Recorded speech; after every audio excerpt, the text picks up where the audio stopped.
नमस्कार। और योग के बाद अब बढ़ते हैं संस्कृत पाठशाला की ओर।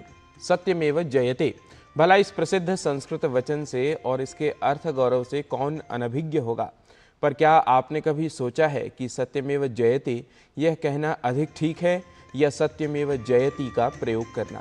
जी हाँ, हमारे इसी संदेह को दूर करने को तैयार हैं आज की संस्कृत पाठशाला की कक्षा में हमारे सहयोगी डॉक्टर नारायण दत्त मिश्र।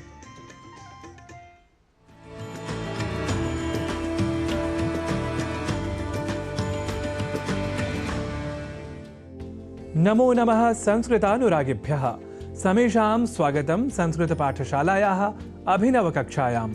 अहमस्मि नारायण दत्तमिश्रः। संस्कृत पाठशाला की कक्षाओं द्वारा अब तक आप संस्कृतानुरागियों ने विशेष रूप से जाना है साधारण शब्दों की शुद्धता और अशुद्धता के क्रम को। पर आज हम बात करेंगे एक क्रियार्थक शब्द की जिसे हम संस्कृत में धातुपद भी कहा करते हैं।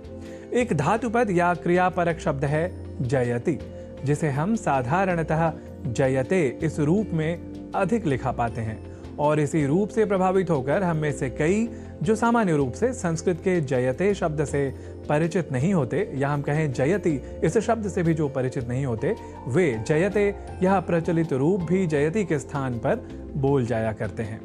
देखिए, संस्कृत के साधारण रूप से दो स्वरूप हैं जिसे हम और आप इन दिनों संस्कृत पाठशाला के माध्यम से सीख रहे हैं। वह लौकिक या सांप्रतिक संस्कृत है, जबकि लौकिक या सांप्रतिक संस्कृत से भी पहले वैदिक संस्कृत का प्रयोग हुआ करता था।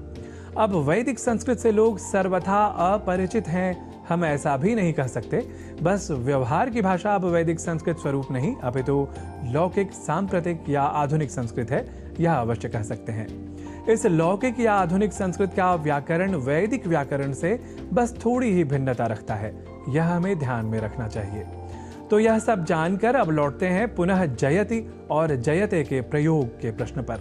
देखिए, हम सभी ने सत्यमेव जयते इस प्रसिद्ध वचन को पढ़ा और सुना ही है, पर यहाँ प्रश्न यह है कि जयते का प्रयोग शुद्ध है या जयति का, जिसका उत्तर यही है कि जयते यह क्रियारूप या धातुपद वैदिक साहित्य में प्रयुक्त है और वैदिक व्याकरण सम्मत है। अतः सत्यमेव जयते इस दृष्टि से सर्वथा शुद्ध ही है। पर लौकिक संस्कृत साहित्य या आधुनिक संस्कृत व्याकरण के निकष पर या कसौटी पर जयते इस पद को रखें तो यह अवश्य ही अशुद्ध कहा जाएगा। कहने का अर्थ यह कि यदि सत्यमेव जयते वैदिक उद्धरण न होता और तब हम ऐसा अर्थात जयते के साथ प्रयोग करते, तब यह सर्वथा अशुद्ध प्रयोग की श्रेणी में चला जाता। कुल मिलाकर तथ्य यह कि वैदिक वाङ्मय में प्रयुक्त और वहां से उद्धृत सत्यमेव जयते को साधारण रूप से अशुद्ध नहीं कहा जा सकता। पर यदि हम इस वैदिक उद्धरण से जयते का सर्वदा अनुकरण करने लग जाएं, या लौकिक या आधुनिक संस्कृत में भी जयते का प्रयोग करने लग जाएं, तब अवश्य ही जयते इस पद को हमें अशुद्ध कहना होगा। अर्थात हमें कहना हो श्रमः जयति या श्रमः एव जयति, अर्थात श्रम ही जीतता है। पर हम कह जाएं श्रमः जयते या श्रमः एव जयते, तब अवश्य हम अशुद्ध प्रयोक्ता बन जाएंगे। इस बात का हम संस्कृतानुरागियों को विशेष रूप से ध्यान में रखना चाहिए।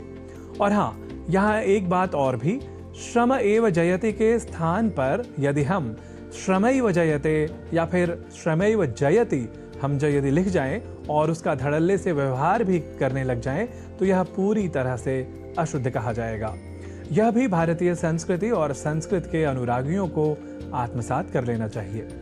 तो समग्रता से कहें तो सत्यमेव जयते है वैदिक प्रयोग, अतः यह है सर्वथा शुद्ध। पर लौकिक संस्कृत में या साधारण वाक्य जब हम अब बनाएंगे तो सत्यमेव जयति यह स्वरूप ही शुद्ध होगा। इसी तरह श्रमः जयति या श्रमः एव जयति ही है शुद्ध प्रयोग, न कि श्रमः जयते या श्रमैव जयते आदि आदि। तो सत्यमेव जयते और श्रमः एव जयति जैसे प्रयोगों के माध्यम से आज आप वैदिक और लौकिक संस्कृत से भी परिचित हुए।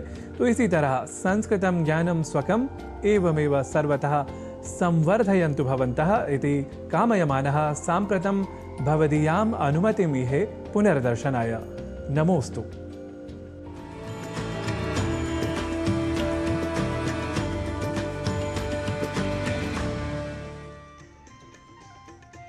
आज के सुप्रभातम कार्यक्रम में हमारे साथ जुड़े रहने के लिए आप सभी दर्शकों का हार्दिक आभार। आशा है आज की प्रस्तुतियां आपके दिन को ऊर्जा और प्रेरणा से भर देंगी।